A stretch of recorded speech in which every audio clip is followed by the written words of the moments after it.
Hi, this is James from Tabletop Gaming Guild, and today we're going to go over the two-player abstract game, Hive. Let's go ahead down the table here, and I'll tell you how the game plays, and then we'll come back and I'll give you my final thoughts.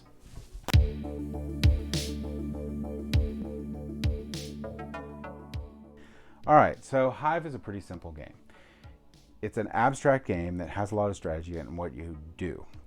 In the game of Hive, you're going to have all these different bugs that you can command, but the name of the game is you're going to try to not get your queen surrounded and surround the opponent's queen. You're going to start the game with 3 grasshoppers, 3 ants, 2 spiders, 2 beetles, and 1 queen. On your turn, you're either going to place or move a bug. So we'll go over movement in a second, but to start the game, each player is going to place a bug. When you place a new bug down, after the first 2 are placed, you can only place a bug where it touches one of your corners, but none of the opponent's tiles. By the fourth turn, you have to have placed your queen. So any time throughout, up to the 4th turn, you're going to have to place your queen down on the board. Now let's say the opponent did something like, we're going to just do it like with a couple different ones like this. Okay, so now it's my turn. I can pick to place a bug on there, or I can move a bug. Now, movement for the bugs are all going to be different. So the grasshopper has to hop over tiles, and the grasshopper can hop into spaces that aren't reachable by other pieces, which we'll go over in a second. The ant can go anywhere on the outside of the board. So I could squeeze into here. I can pin down their queen by placing it there. That's what the ant does.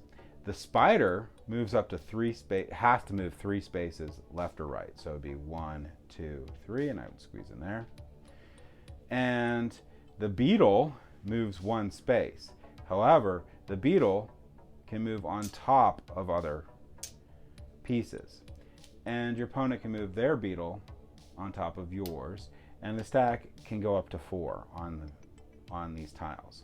Whoever beetle is on the top is the color that is the controlling color. That'll be important for placing other tiles out. That's going to be the movement on the pieces. I will mention the queen can move 1 space. So the queen can move 1 space, and that's it. Now, you can't move tiles, like I could not move this tile, which would break this. You always have to have a continuous line that all tiles have to be touching something. I could move this spider because these are still touching.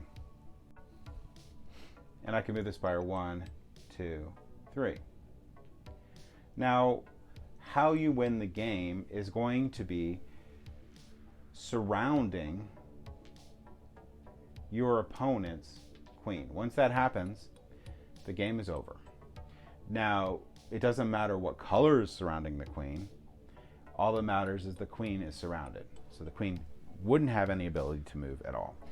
Now, movement isn't that important because if I had this over top, but I had this hole on here, I still didn't win the game. The queen has to literally still be surrounded. But if you think of it that way, you're fine. So that's it. That is all the rules there are to the Hive. Let's go ahead back up to the table here, and I'll give you my final thoughts on the Hive. So I really love Hive. Hive is an awesome abstract game. Super easy to teach, but a lot of strategy to the game. And because of all that strategy and the variability on what you can do and where you're going to play stuff, the game has a high amount of replayability. If you're looking for a great 2-player game to play with your spouse or a friend, this game here is one that I highly recommend. Super easy to teach, like I said. Super quick playtime. You can get a bunch of games in, and you always get that game where you're like, well, if I move just a little bit differently or move this piece here, I could have won. So it gets into wanting to play that second game, that third game, that fourth game. Wonderful, great game, The Hive. Highly recommend it. Thank you for watching.